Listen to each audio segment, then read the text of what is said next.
Okay, welcome back to the Are You Strong show. I have a surprise tonight. It's really a surprise for me. Wasn't expecting this, but I'm really excited. Wait till you find out what we're doing here tonight. But I have the luxury of having a Big Ten baseball coach from the University of Michigan coming on, and one of his top players. I mean, he's got so many top players, but this one is a special one. Um, but this coach has had one hell of a career. When I did some homework on him, he's in his third year at University of Michigan, right? I think it's third year, fourth year now. Yep. Okay, over as 800 plus victories as a coach in his career. Um, you know, over 90 Major League Baseball draft picks. How do you count all that, right? Back-to-back Big Ten titles in the past. Coached at Arizona State, coached at Indiana. How about this? Major League people he's coached. These names are just sick. Kyle Schwarber, which and he's just like cranking home runs left and right, I think, right? Doing okay. Hunter Bishop, Alika Williams, I can't even pronounce the last name, Josh Fegley, Oh yeah. Eric Arnett, Matt Bayshore, and this the coach, former letter winner himself at University of Miami, Ohio, and played in the Cubs organization. Welcome to the show, head University of Michigan baseball coach Tracy Smith with Mitch Voit, number one pick of the New York Mets. And that's pretty cool. Welcome to the show, guys. Thank you. Thank You know, you. I'm excited to have you on, and Tracy, when you earlier today, just so the audience knows, he shot me an email. Might have to reschedule. I got my top draft pick in town. We might go out to dinner. Is it okay if we move it earlier? Then I'm like, I can't really move it early. But wait a minute. What if we have him on the show? I'm like, sick. Let's do it. You know what I mean? Let's have this young man on Yeah, the it's the show. appetite. It's the appetizer before dinner for us. How Oh about yeah, it's great. So thanks for being on. And guys, before I ask you a ton of questions, just do me a favor, tell the audience just a little bit about each one of yourselves, and we'll kind of roll from there. age before beauty? Yeah, well, I grew up in Milwaukee and always wanted to come to Michigan. Came here, played under Skip for 3 years, and then I was drafted by the Mets and haven't looked back. Haven't looked back. He's Cool. accomplished quite a bit in that time. We actually had a little bit of prehistory. We were talking about Yeah, we that. did. Yeah. So when I was, this is a little tidbit for your viewership out there. When I was at ASU, we actually were recruiting young Mitchell at one time, and I'm joking. This is how bad I am at my job. We passed on him. Well, some context, I was throwing probably 80 to 83 miles an hour as a freshman. So is that not fast enough, or is that too fast? No, not fast enough. Yeah. And if I were doing my job, we should still look at development and projectability in there. And, but, as the worlds collide, we end up back together again in Michigan. But I'm Midwest, born and raised, Indiana, born in Indianapolis, but grew up, spent most of my years until 18 years old in the state of Indiana, and then went to Miami of Ohio and spent a lot of my adult life in Ohio.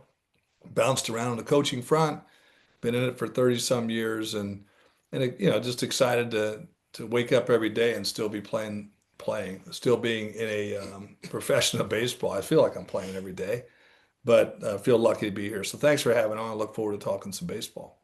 Yeah, we're going to talk a ton of baseball, man. So I'm gonna kind of bounce back and forth between ask each one of you questions about each one of you, which is it's going to be kind of cool to see what you guys say. But Yeah, I'm ready for Yeah. that. All you know, right.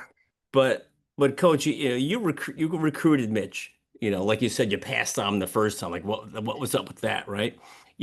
But what did you see the next time in him that stood out that said, "Hey, we got to get this guy now"?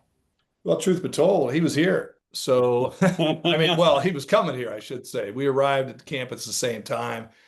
He had committed to the previous staff, Coach Eric Backage, who happens to be a friend of mine. And I think the impressive thing with Mitch, and I don't know if we talked about this in great depth or not, but you go back to the circumstances of taking this job and taking it late, and we're literally watching the current roster of the University of Michigan. I say we as the staff that was coming in, eventually coming in because there wasn't a signed contract yet.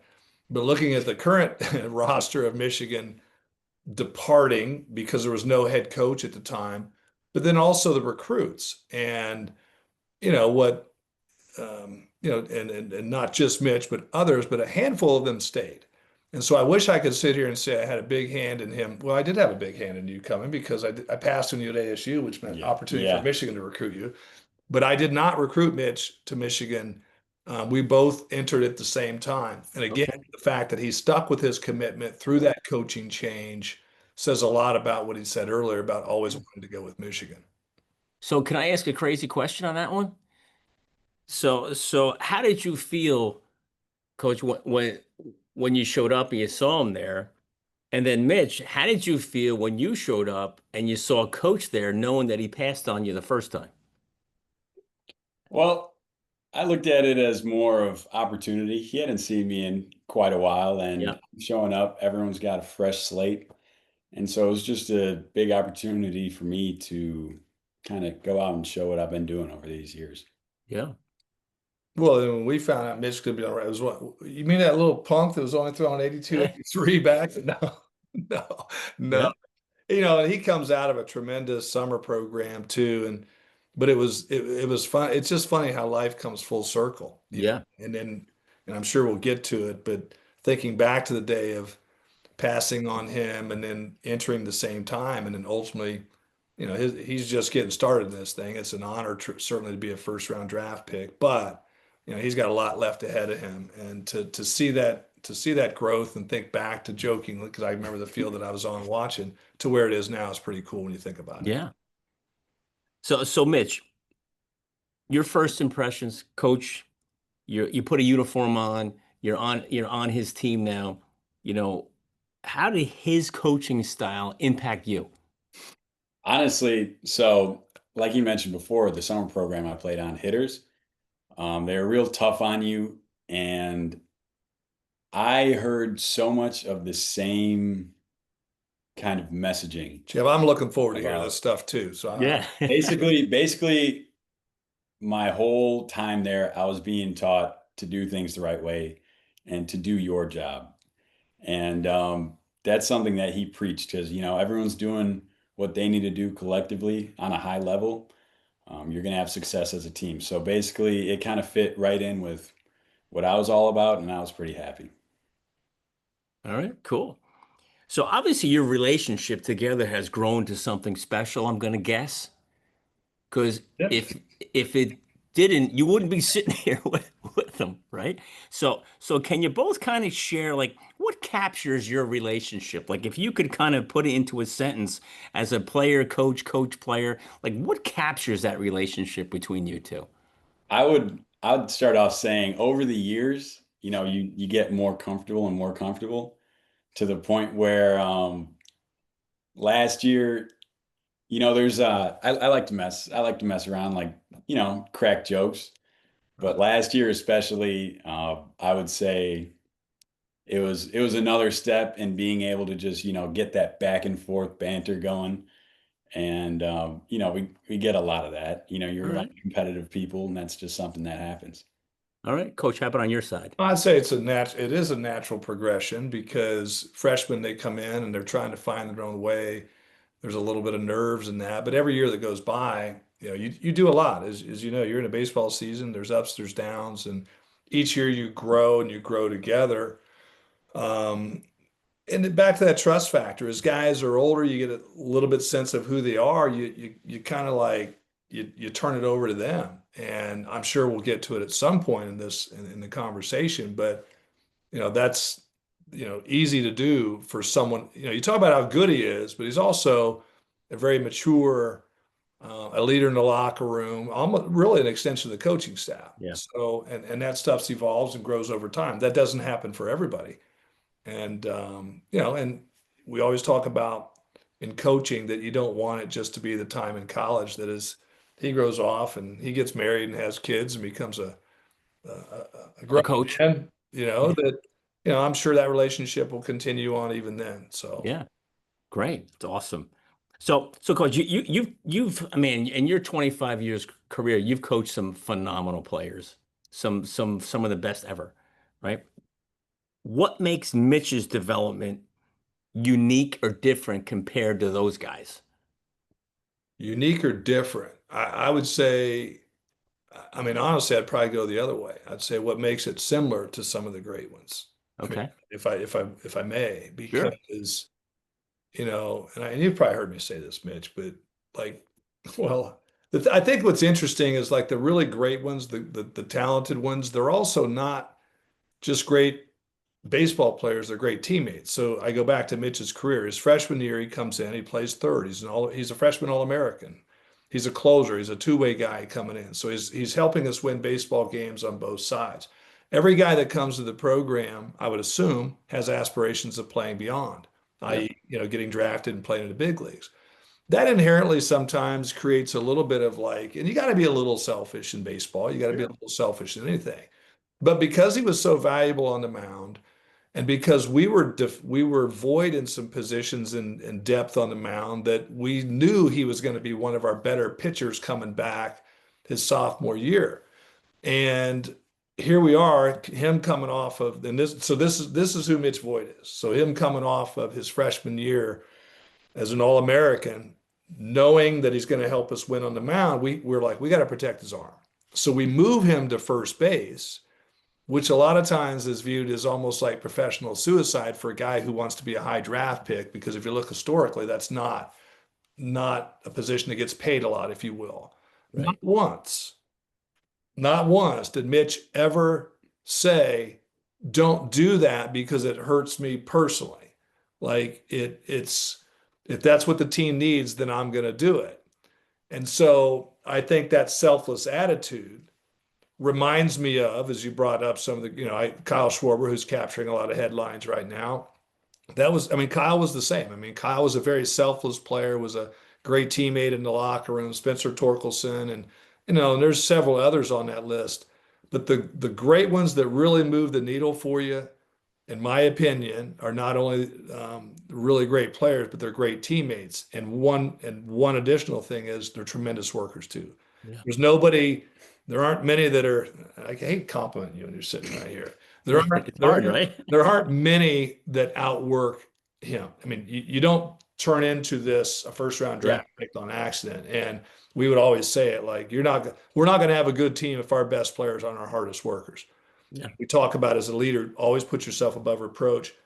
No one could ever question his work ethic. And I think that is where you could put him in the same breath as some of the all-time greats, personally, for me, that I've coached. So That's got to be exciting to hear, huh, Mitch?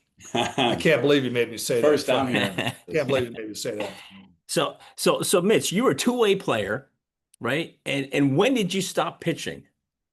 I stopped pitching this past year, I guess. Okay. So how did coach help you through that change? And was that something you wanted to do, something you felt you had to do? How did that happen, and how did coach help you through that? I feel like the timing of it and everything kind of lined up for both of us, actually, to where it would be to both of our benefits if I came back and just focused on being a position guy. And especially because I went through internal brace surgery that summer. I came back and it was almost perfect timing. I was ready by the start of the season, and it just worked out. It worked out perfectly. And back to Jeff, and I want to add this was, Sure.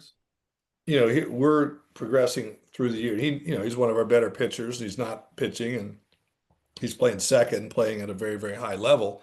There were I don't know if you're kidding or not, but he'd be like, "Hey, I could close for us late in the season," and he had just said he'd had the injury, and here most people would be, "I'm tracking to be a top round draft pick. I'm going to take care of me." Yeah. That's what most people's mindset would be. But here he is coming off of an arm injury the year before, tracking to be a top round draft pick, but yet still Yeah. requesting, and I'll say it, put himself in harm's way of getting back on the mound, which at that point I'm like, we're not going to do that, like, Yeah. for you. And so again, that speaks to who he is, because again, he's putting the team ahead of himself. Yeah. Now, how as a coach, how did you feel like, man, my top pitcher's not pitching anymore for us, but and you knew he was still there in case you needed him. Was there ever that temptation that, well, come on, come back up here? Yeah, I mean, there was yeah, I mean, we would kick it around a little bit sometimes after the game as a staff and be like, man, that maybe that wouldn't have happened if, Yeah, but you can't play the woulda, shoulda, coulda game. But no, it was tough. But the contributions on the position player side were so great that he was doing plenty to help the team win. yeah, great. So culture, right? Every school's got its and every locker room's got its culture. How, from a coach's perspective and then from a player's perspective, what's the culture like in the University of Michigan baseball team's locker room? I would say they do an outstanding job of bringing guys in who kind of understand why they're here and understand how to be good teammates. Through my years, everyone who's come in, obviously, number one, they wanted to win, but they were able to get along with everyone right away. You're able to spend time with each other. No one's going out of their way really to be selfish and not want to buy into what being a team is here. Isn't that cool to hear from your players? Yeah, well, they actually listen once in a while. Yeah, right. So Coach, how about from your perspective? Well, That's you always a try. challenge, right? No, yeah, you try. I mean, and I say try because some years are better than others, but you try to instill. We would talk about this all the time. Is like if it's not coming from within this locker room, we're going to have a tough time. In other words, if coaches are driving the culture, it's going to be tough because I'm a firm believer in that locker room has to be strong. When we have success, I'll be the first to admit. I mean, it's not us. I mean, they got to play. They got to play the game. They got to suffer the ups and downs and stay focused. I'm not pitching anymore. I'm not hitting anymore. So we're really big on kind of turning the reins over to the players and let that organic vibe, if you will, of the team go. And fortunately, when you have players like that in your locker room, it starts and hopefully it carries on because those young guys that got a chance to learn under Mitch over the last year or two, now they become the new Mitch. I mean, I hope they become first rounders, but they become that new. And that's when you have culture, when the older guys are passing it on to the younger guys. Yeah. And we've tried to do that. And I think that, yeah, we've done a pretty decent job of that. That's awesome. So Coach, how if someone were to ask you like, hey, describe Mitch's game, what's his game all about? Well, it's funny. I mean, we talked about the pitching piece. Now I'm gonna, he was a two-way guy, a really good two-way guy. But Is he a good hitter? what's that? Is he a good hitter? Yeah, that's where I was going with this. I mean, as good as he was on the mound, and I mean, early on, I don't know if I was telling, I'm like, he's not going to get to the big leagues pitching. I mean, that was kind of sorry, Mitch, I said that, but I didn't think he eventually was going to fall into the position player piece. But here's the unique thing about him, and I love that you said you've got the Iowa big Rick Heller coming on Yep. in the future. Mitch made a play. It was probably one of the best plays I've ever seen defensively. A player, and we didn't get the out. Do you remember what? It's that probably the play you hurt your arm on. Oh, that one. So Mitch goes out. I think he throws 7 innings or something in the game. Goes out and plays in right field.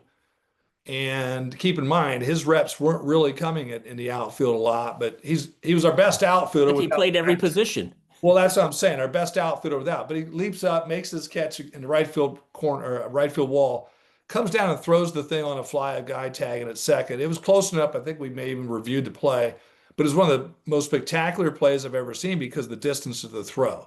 So the defensive part of it was for him, you could see that was coming. And this is no disrespect or speak. He knows where I'm going with this. Like going into last year, he was probably projecting to be a 5th to 7th round guy is what we were hearing based on the swing analytics and the swing and miss. But that's all you got to do is tell Mitch Voit that, because what he's going to do is work to change that, which he did over the next year. He could always hit. He would hit for power.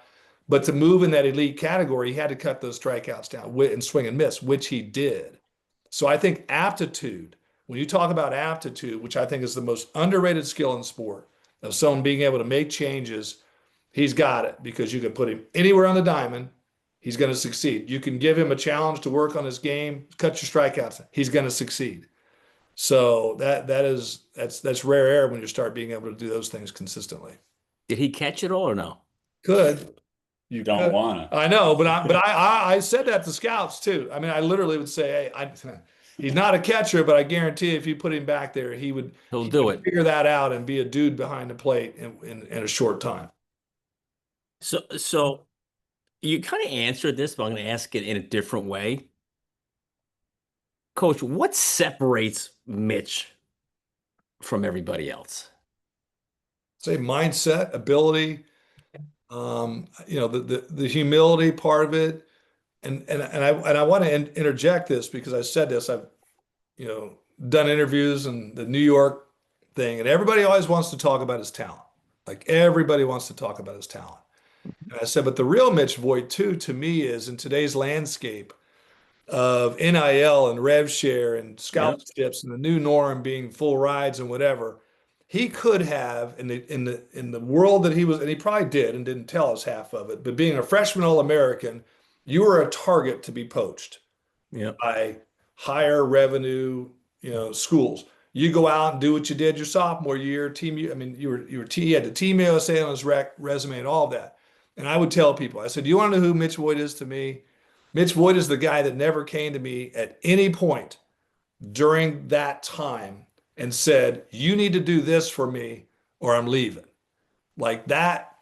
I mean, That's different. That's special today. well, that's it. Exactly. I mean, that's the character. So as good as he is on the baseball field, I would say that the character piece, we always say actions are louder than words. Yeah. Pretty strong actions Yeah. right there. Yeah. And this is completely out of context and off topic, but I can tell, and we're going to kind of blow smoke at Mitch for a little bit here, right? In a good Already way, have. right? Oh, But I can tell by just the way Mitch, how you show up, your haircut, shaved, to. clean cut. I see so many, and Coach, you see them too. Some of these kids show up, they look like they just rolled out of bed, you well, know. it's joking. What do I always say? He always talks about my hair. I'm like, can I just borrow your hair for a He's weekend? got one hell of a head of Oh, hair, I know. huh? Can I just borrow your hair for a weekend? If we had hair like that back then, oh my God. Yeah. Right? Yeah. But so Mitch, he's coached so many phenomenal players that have gone on to be, superstars, right? How has his coaching style, helped you with your approach to now you're a number one pick for the New York Mets? And this is no disrespect to the Toronto Blue Jays, but that's a different pick. You get picked by the Mets versus the Blue Jays, a little different, right? So how is his coaching style and influence on you help prepare you for that stage? Yeah, I'd say the biggest thing is basically helping me understand where I was the whole time. And I don't know how to grasp kind of what that means to me, but knowing what I need to do, knowing how to make someone next to me better, and basically how you go about your business and instilling confidence in me. Those were the biggest things that if I had to just go off the top of my head and think about what was huge for me while I was at Michigan, it was those. It's pretty cool, huh? Yeah, I've done my job.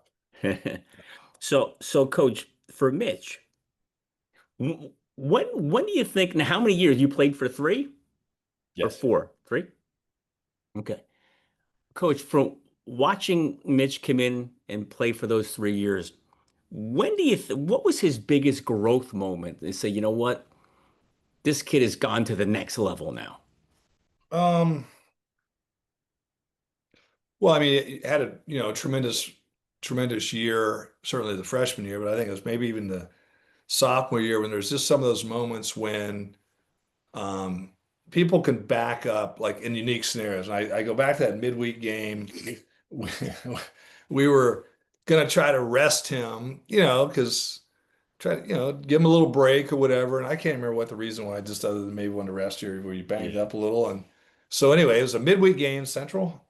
So There was a lot of them. yeah, with the one where I walk up to him and I said something about, we're going to need you to, hit a walk off or something at the end because he's not starting. I say, hey, just be ready. We're going to call off your bat. You're going to need to hit a home run later on. He's like, no problem. I got you. So what happens? We're down, I think, and he comes back and hits a walk-off home run in the ninth, just like he said he was going to do before. Oh my God. Yeah. That's when you know you're dealing with a little bit different animal when they, because it's easy to say that. And I mean, it's easy to say that even in a joking fashion. And again, he's a jokester, and I did get to see a little bit more of that as he got older and more comfortable.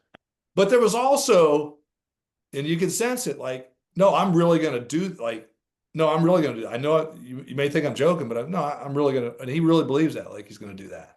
And so that's a different quality. Yeah.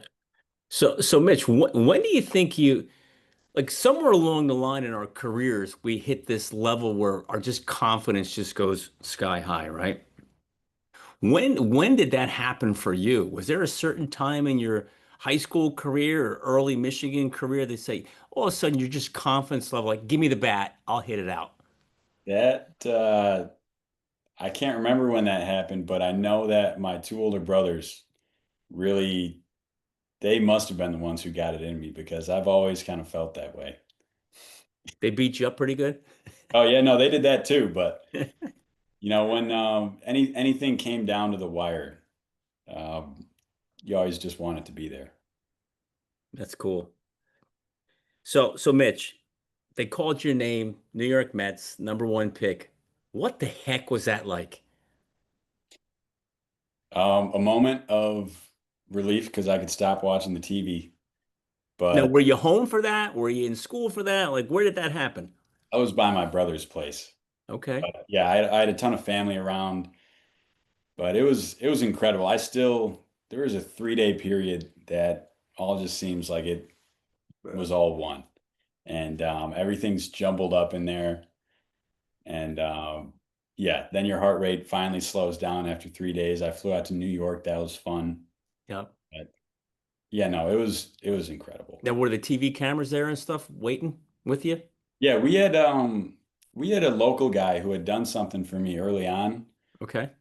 and he was there. He got the first interview after the draft, but it was something small. That's great. So, coach, I mean, how many draft picks have you had? 90 something, Yeah. right? Mhm. Does it ever get, I mean, when does one top the other? Like how do you ever, like, when do you stop enjoying this whole moment of these kids getting drafted and it's the special moments? Well, yeah, because they worked their whole life, a lot of them, to do that. I think the funny part about that was you were supposed to go right the next pick. Like that was the vibe that, that he was going to go the 39th pick to the which were the Yankees. So I Okay. wasn't even really paying attention um, when because I was like, oh, he's got one more, another pick, and then his name was called, kind of shocked me or whatever. So, and it became real. Like it's a really cool when a first round. I mean, that's that That's is special. an unbelievable accomplishment, and he kept getting through his junior year. It just the conversations kept elevating as to what he was potentially going to be, but it probably didn't really pick up the steam of that until late, until probably the combine and stuff like that, when uh, when the organization's really got a chance to talk to him, because there's a lot of guys that are out there super talented enough, but it's also the makeup and just what you just heard right there, the genuine belief that I'm good, and where does that stuff come from? And that all matters when you're talking about, you know, being between the difference between being a first rounder, second rounder, third rounder. And, but incredibly, I know I was incredibly proud and knowing all the work that he put in, because as I said earlier, he was not going to be a first round draft pick after his sophomore year. And that's not a slam on him. That's because that's a hard thing to do. And that's not that long ago either. Well, no, that's what I'm saying. In a week's time, in a year's time, He's to matured change his that game. narrative, there's a lot that goes into that. And I don't even think you realize that at this point. Like that's going to hit you at something like how incredibly hard that was to do. Yeah. We'll Or was it just see easy? when that comes. Yeah. I don't think it hit him yet. No, it hasn't hit him. So Mitch, now we're gonna blow some smoke towards coach's way, right? Is You're 3 years at Michigan. Michigan baseball, does it get any bigger stage? No, not really. You know, Yeah, we played on the highest. you played the highest level, and I know you took it to Rutgers a couple of times, which is right here in my backyard, right? But how did playing at Michigan prepare you for now the MLB and now you're under the big time lights? Again, this isn't Toronto, this is New York.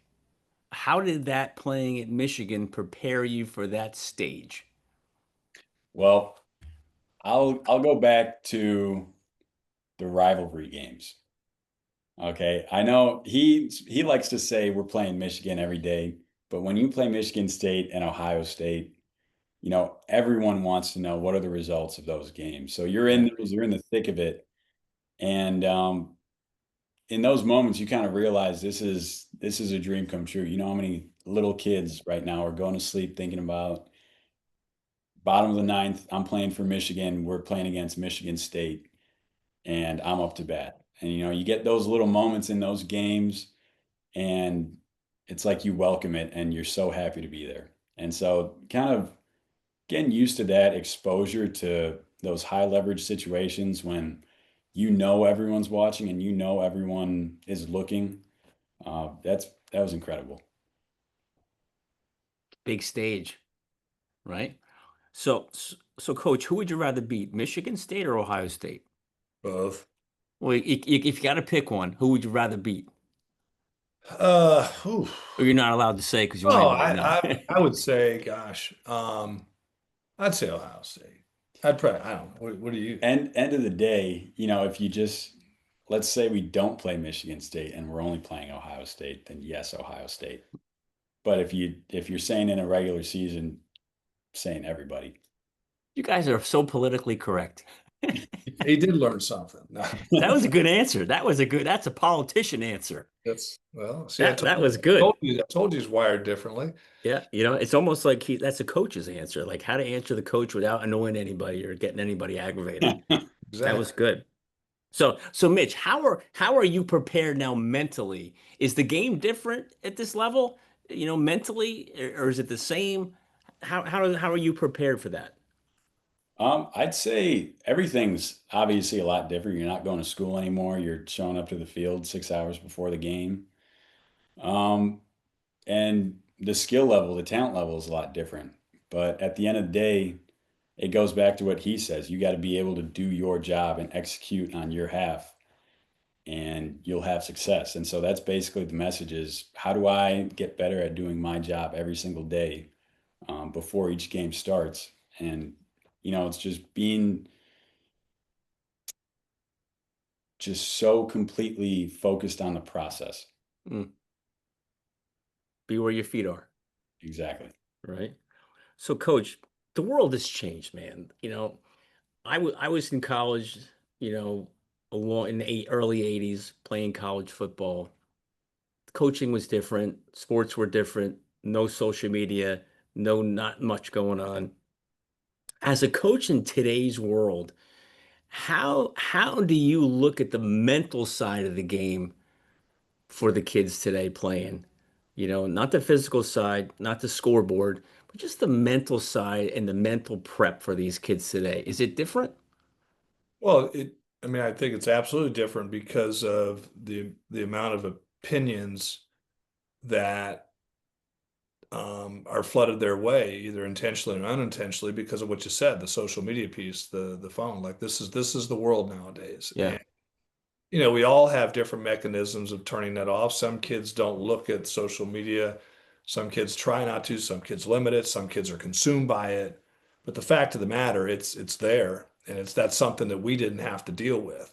right. In the older days, I would say, I won't say the old, but you messed up, you screwed up, you went 0 for 4, whatever. That may not get the play. Well, for example, I remember the first time I was drafted in 1988 by the Cubs, my junior year. I didn't even know I was drafted. Like I was out playing, I don't know, I was out playing in summer ball, I woke up the next day, the day after I was drafted, and somebody said, "Hey, you got drafted yesterday." Oh, did I? You know, that does not happen today. No. So the speed at which, but I just think it's pretty incredible what these kids today have to balance that we didn't, which is just this tidal wave of opinions and a lot of Yeah. times, major negative. Yeah. And you've got to be a strong cat to Yeah. kind of put that stuff in check and continue to do what you're doing. And that's a skill that I think the sooner people figure that out, the better off they're going to be. But we didn't have to do a lot of that back when we were No. through it. No, you're right. You're right. So every game's got a score, right? Let's take the score out of it. I'd love to hear from each one of you. What does winning mean to you if there's no score? Well, I mean, ever since I was a kid, the way I had fun in baseball was winning. And by winning, I mean having more runs than the other team. So when you say that, saying there's no score, that's basically a practice. And so that just means you got better, 1% better at every level of your game that day. It's pretty good. So that's pretty philosophical right there. I actually like that. That means that that's practice. You might take that and use it. Well, yeah, I've got to reframe that, reshape it a little bit, but I actually kind of like that where you're going with there. I think you cut it off a little too soon, but I actually liked where you're Well, going. you can continue No, on. that was actually pretty good. So like I guess the nature of your question, like the win in terms of the thing, or are you just talking like how I would define the win? However you define it. Um, for me, it was I was doing an interview the other day. We were talking about this. I said it sounds cliche, but it's really getting that letter, that email, that from a kid that you coached, is now a man with a family, like a long time ago, that just checks in and they'll repeat things or things that you used to say back, 20 some years ago and have it on the tip of their tongue. It's like, oh, they were listening, Yeah. or they did get it, or they'll say as, very upfront is like, hey man, I really understand why you did this now because I'm applying it in my business, my world, my Yeah. family, my whatever. In So their life. that to me is win. I Yeah. mean, if we're not talking about a scoreboard win, I don't know that the wins are any greater than that. Like that's what we should be doing in higher Yeah. education in addition to the Yeah. sport piece of it. I mean, it's the impact you're making on them, not just when they're playing, but for the rest of their lives. Yeah. You hope that you're doing that. That's I, awesome. I would have said something like that, but You were close. yeah. You were the younger version. Well, I How's that? like the thing where you said that if you don't score, to me, that's practice, and then and you can still get a lot out of practice. Like I actually Get 1% better every day. like that. I really do. So Mitch, you got a lot, your coaches instilled a lot of values into you, right? Um, Sometimes we don't think about it until they're in front of us. So you're going up to the next level, big stage. What values are you going to take with you that coach helped instill inside of you? I go back to it a lot, but it's at the end of the day, if everyone on the team is able to do their job and execute what they're supposed to do, you are all going to be very successful. And you could take that in any industry, but specifically in baseball, you guys are going to win a lot of games. Hmm. It's kind of pretty sharp mind, huh? Yeah, yeah. And to track those here in Michigan. So So from a coach's perspective, and I hate to say it, but a former Michigan baseball player now, right? It's hard to say that, right?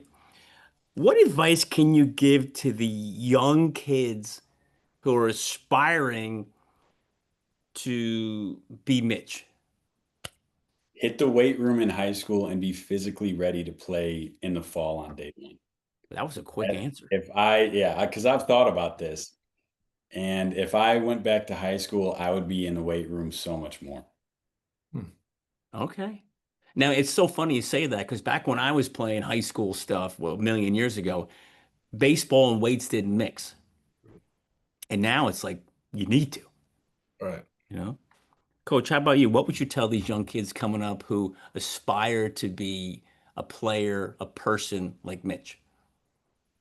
Well, I'd probably take a little different slant because that's a rarity. I mean, you're talking about one of the, if you're talking about I'm just going to put it in the context of a first rounder, you're talking about 30 some on the planet every year that across the hundreds of thousands of kids that play. So my advice would be, and I know that he does this because even just the other day, I was thinking about this yesterday. Have fun playing a game. Like you should be having fun. Everybody's worried always about the next thing. Like, how can Mm, I get the scholarship? How can I get drafted? How can I get whatever? Well, you're missing the most important part of it, which is the fun part. Let me give you an example. Just happened yesterday, because this will be a story that I'm going to tell, and you don't even know this yet. So, over the years, I've had players that will come back and visit practice and do different things, or even alumni games. I may have shared this story with the team before. And some guys will be not participating, because they're like, well, I don't want to, I don't want to get hurt because, I got to save myself. And in my mind, I'm like, dude, you're in friggin' A-ball. Like, what the hell are you talking about? Go play the game because it's yeah. fun. Yeah. Had a player, Josh Fagley, who you had referenced earlier. Josh was a first rounder out of Indiana and actually coached and had Mitch. I remember an alumni game. Josh is out there as a big leaguer pitching in the game, catching in the game, playing third, running around, enjoying No the fear game. of getting hurt. Well, no fear. And in the same breath, another guy is like, oh no, and it's like Fagley's done 1,000 times more, and this is why, because he enjoys playing the game. Yeah. Yesterday, we're winding down in practice. Mitch is back in town. First of all, he didn't tell me he was coming back in town, but then Good surprise. he blows back in town. And he's standing around watching practice. He's got shorts on and sandals. He's got his little flip-flops on. We were concluding practice with two teams were going at it. There was going to be a winner and a loser in the last function of the team, but we were off. One team had 10 and the other one had 11. So we needed one extra player. All right. So I said, Mitch, you need to fill in for the other side In without his flip-flops. in his flip-flops, in shorts, as just being, and I'll just say it, as just being the number one pick Yeah. ever, without hesitation, joins the remaining part of that. When I could probably think of multiple scenarios, if you laid that out, I shouldn't say multiple individuals, if you laid that same scenario out, would be like, I'm not that they would say it, but in their mind, no, I'm too cool for that. I'm not going to do Yeah. Yeah. that. And if you How did he do? he I popped. flew out. Yeah, he flew out. Did you hit? So you hit, you had no cleats on. You hit with your flip-flops? Yeah. Yeah. That must have been fun, I, huh? I probably should have taken the flip I flops thought off you'd go and gone barefoot. bare Yeah, I feet. thought you'd go barefoot. Barefoot probably would have been better, Yeah. But right? but again, the moral of the thing is like you want to be Mitch, you want or still enjoy it. Like Yeah. and back to the humility that he has plays in. I mean, I think that's a classic example of humility. Don't take yourself too seriously. Like Yeah. it's still a game. Yeah. And again, there was no one around, there was nobody, he wasn't doing it for anybody else. It was like, Yeah. yeah, I'll jump in it without hesitation. Yeah. And Well, Yeah, that just I tells was that's just hoping that you were serious. That's what I was thinking. I was. I pointed at him a couple times. I put a helmet on and I was pointing at him with the bat, like I'm gonna do this. I'm gonna do this for real. Like, don't take me yeah. out at the last second. Well, you know what's cool about it, coach, is it's like Mitch, and this again, we're blowing smoke, but towards each one of you, is he's not above the game, you know, and there's a lot of guys out there that I don't care what sport you're talking about. There's guys out there that are above, they think they're above the game. Yeah, I was going to say, yeah, put the operative word in here. Think they're above the game. Yeah. Nobody's ever above the game. It's the game is what Think made them. they're Yeah. right. The game's what made them. Without the game, there is no, and sorry, Mitch, but there is no number one draft pick for Mitch if there's no baseball, right? It doesn't make you a bad guy. There's no Mitch New York Mets without baseball, which is great. So, question for both of you. Now, Mitch, this is tough for you because how old are you now? 20. 20. Jesus. All three of Exactly. my kids are at least 5 years older than you. All right. But and coach, you've been around for a little bit. Looking back, is there anything you would have changed Nope, for either one of you? not a single thing. Not a thing. Looking back as to what our coaching scenario, or you're saying in Just looking back in general on your careers, is there anything you would do different, would have done differently or changed? uh, I wish I'd have brought that left-hander in against Stanford when no.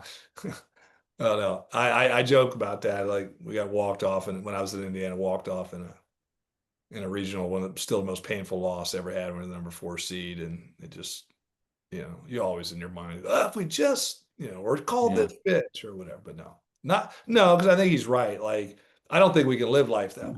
Like Right. everything we do, whatever choice we make, I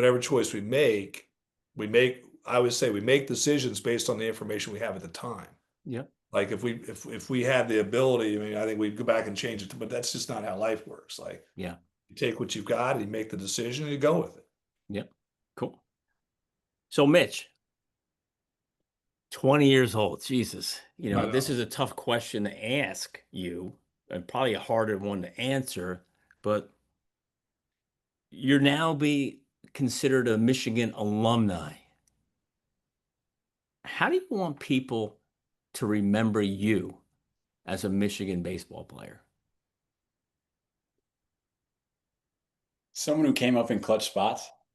I feel like I pride myself a little bit on being able to come up when the times are tough. And if you look back at the games, at the tapes, being like, well, he was always there when the game got tight. Cool. And succeeded Yeah. majority of the time. Yeah. So, Coach, how about you? I mean, your career's not over. You got a long ways to go here, having some fun. But when it's all said and done for you, looking back, how do you want to be remembered?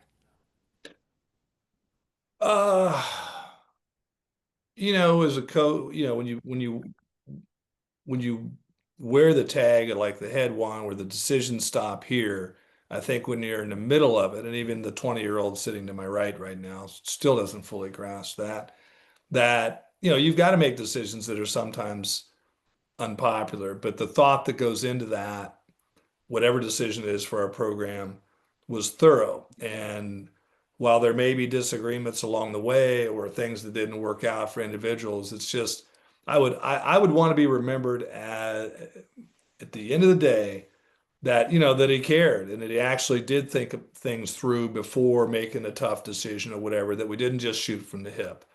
But I think sometimes that takes perspective and time for people to see that. And so you don't begrudge kids that are in the middle of it. Going back to what I said earlier, that's the win for me, is getting that letter later when they have more perspective to say, now I get it. Yeah.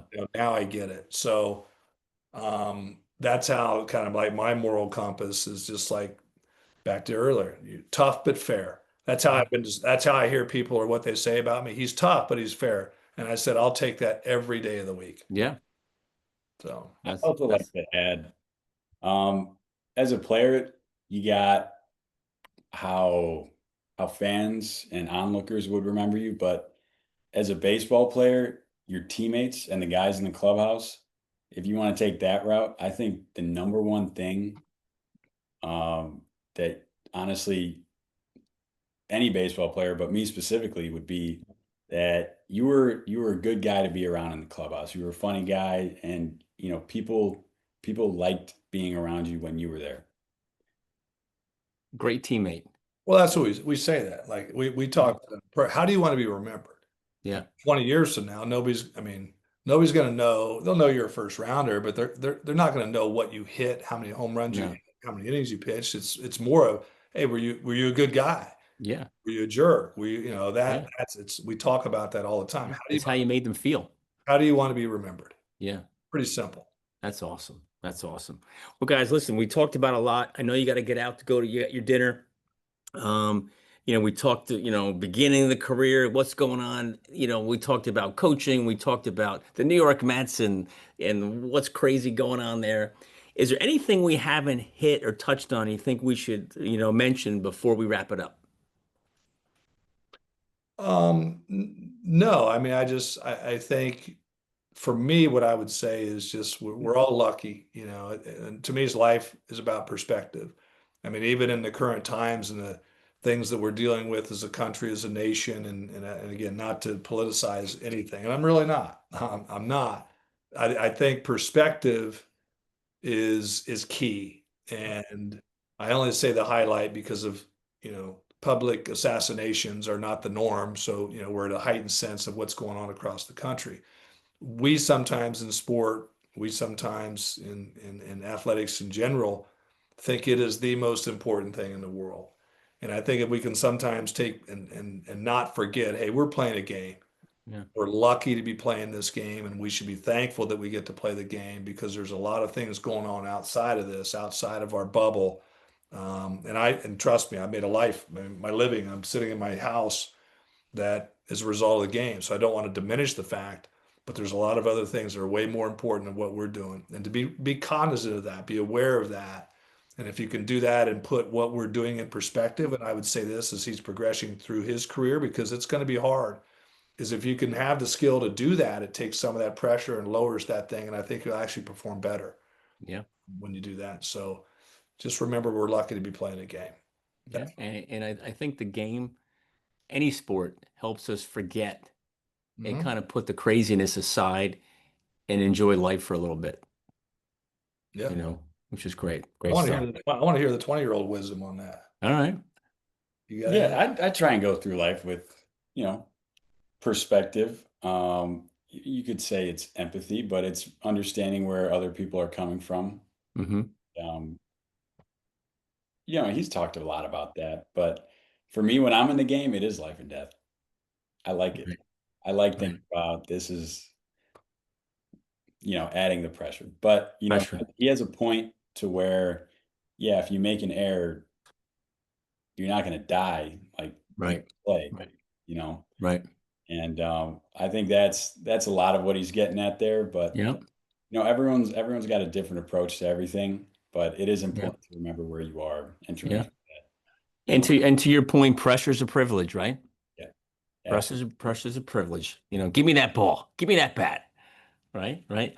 Well, guys, listen, I really appreciate you being on the show. Mitch, I'm looking forward to turning on the TV and see you playing, for the Mets in the big leagues, and you'll beat the Yankees. Even though I'm a Yankee fan, if you're playing for the Mets, I want to see you beat the Yankees, right? And Coach, I'm excited, for this upcoming season for you, and let's bring home the Big Ten championship, get to the World Series, and I'm a Maine Black Bear, by the way, Oh, you know. nice. So when I was in school, I don't know if remember the name Very Billy good. Swift, Mike Bordick, Yep. Very good program back in yeah, the day. all those guys were buddies of mine. World Series 4 years in a row, Yep. and I remember the name Winkin, Coach Winkin. Oh, yeah. And he was their coach, and so that's when I was there. It was they were unbelievable, Yep. And Mike Bordick, by the way, he was my roommate, Oh, nice. in college, which was kind of cool, He you wasn't know. bad. So I Glad to. wish you guys the best of luck, kick some butt, and I'm looking forward to seeing you guys in the championships. Appreciate you having us on.